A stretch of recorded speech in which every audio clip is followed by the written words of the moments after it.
Sunday night on 1 and at 7:15, keeping up nautical appearances. Hyacinth's going yachting.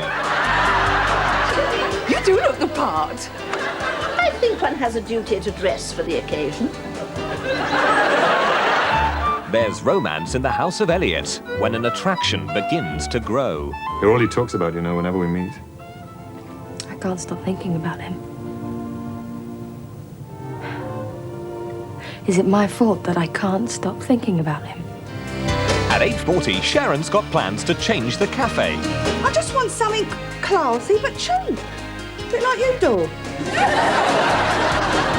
Screen 1 at 9:25 is Losing Track, starring Alan Bates. This is our world, don't you see? He said he did it for me, but it was for him. Entertainment for Sunday night on 1. Now, the danger of dishing the dirt with the last programme of the series, The Survival Guide to Food.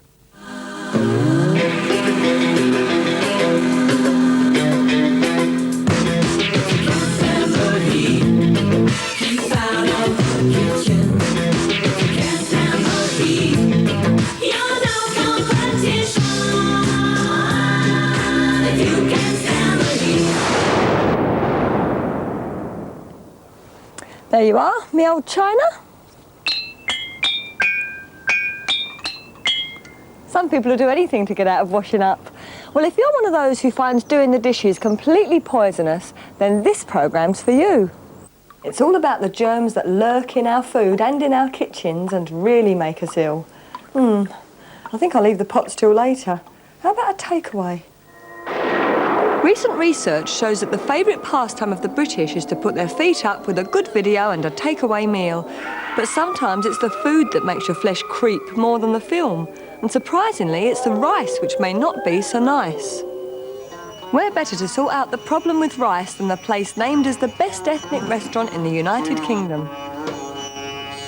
Well, it's not until I went to this food hygiene course that I realized the problems that you can have with rice. We used to prepare and store rice in a totally different manner before, but we've changed completely now. About 90% of uncooked rice contains the spores of a germ called Bacillus cereus. The problem is that the spores, which are a bit like seeds, can withstand boiling. So if the rice is allowed to cool slowly and then left standing around in warm kitchen, the spores hatch out and the germs quickly multiply and produce a poison. It acts very, very quickly and you can be sick within hours of eating it. If you don't want to eat the rice straight away, it's got to be refrigerated. The best and easiest method of cooling the rice is just simply put it under cold water. As soon as we've done that, we would put the rice into a refrigerator. By using this method, we reduce the risk of anyone getting food poisoning from rice. If you're preparing rice at home for a salad, then it's important you don't leave it standing around in the kitchen. You should cool it down and get it into the fridge as quickly as possible. Now, the ultimate convenience must be the cooked chill food. Perfectly matched to the microwave age. Or is it? Well, unfortunately, cooked chill food and microwave ovens weren't actually made for each other. They were developed independently, and other people have put them together. Now, the problem with cooked chill food in microwave ovens is that if you have a large item, then there's difficulty in getting the heat into the middle of the food. Microwaves act on the surface only, and the energy there is dissipated into heat. Now, this is particularly effective if there's a lot of salt and sugar, and many of our processed foods are rich in salt and sugar. Therefore, the microwaves interact with those, and the surface gets very hot indeed, but it doesn't get into the middle. The heat does not penetrate into the center. So you can get temperatures of, say, 90 degrees on the surface and 40 degrees in the middle. And that is not enough to kill potentially dangerous bacteria. In 1987, there was a sharp increase in listeriosis, a flu-like disease which can seriously affect unborn babies.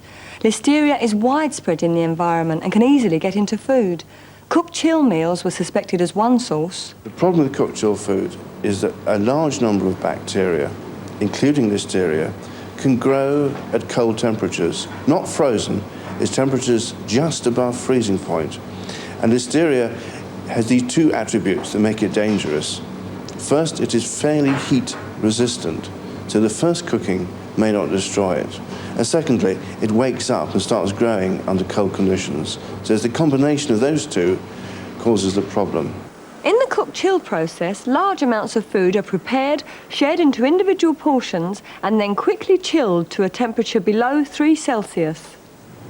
In 1988, Leeds University Microbiology Department carried out a series of tests. We purchased various types of cooked chicken from 5 well-known supermarkets. We then immediately brought it to the laboratory and processed it. We first of all converted it to a slurry, which is really a thick emulsion, using a special equipment.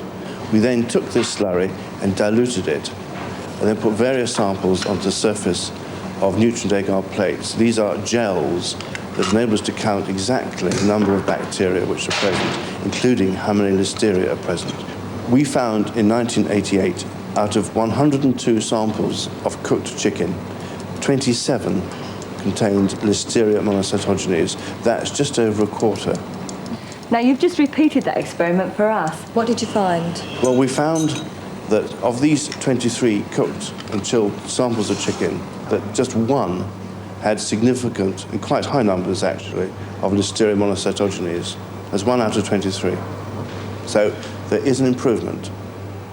Although the problem with Listeria seems to be improving, the best advice is that pregnant women in particular should avoid cooked chill food. But if you really do want to eat it, then make sure it's piping hot all the way through.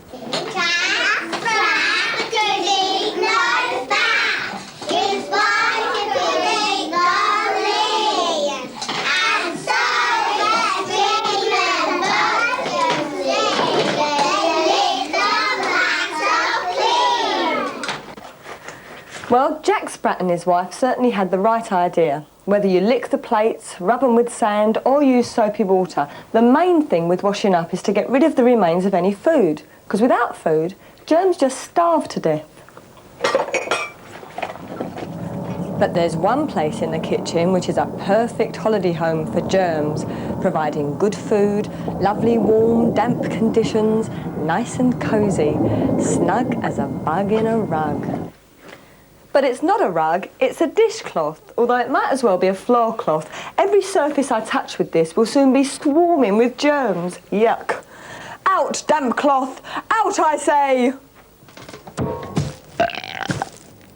A plastic scrubbing brush is much safer, and very hot water is the best bug blaster. It cuts down on germs as well as the work, which is why I'm wearing rubber gloves. No, not to protect my fair hands from soapy water, but to stop them from being scalded. In medieval times, washing up really went to the dogs. The plates were made from slices of bread called trenchers. At the end of the meal, the dogs, or maybe greedy diners, just ate the plates. Thick and chewy or thin and crispy, trenchers must have been the forerunners of pizzas. Now I'm all washed up and nowhere to go. Oh, let's go and eat. Ah, it's coming. Your favourite meal, fish and chips. Why do you like it so much? Well, first, it's as safe as you can get. Food poisoning from fish and chips is exceedingly rare. And the reason is the way it's produced. It is battered, then fried immediately. So any bacteria on the fish surface will be killed. And then it's brought to you immediately. The other good point about fish is it's good for you nutritionally. It's got good protein. The fish has got excellent nutrients. So I recommend it. Let's enjoy it. Oh, good. Well, I'll say cheers to that. And me too. Cheers.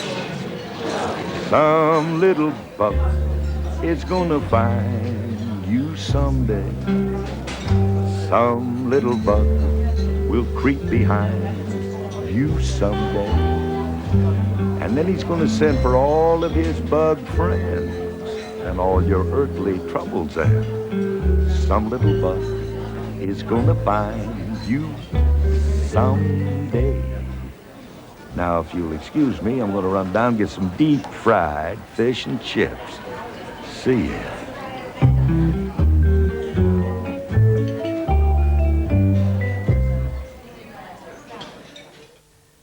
fact file, BBC TV, London W12 7RJ is the address to write to for more information about food hygiene. Please enclose a cheque for £3 made out to BBC TV.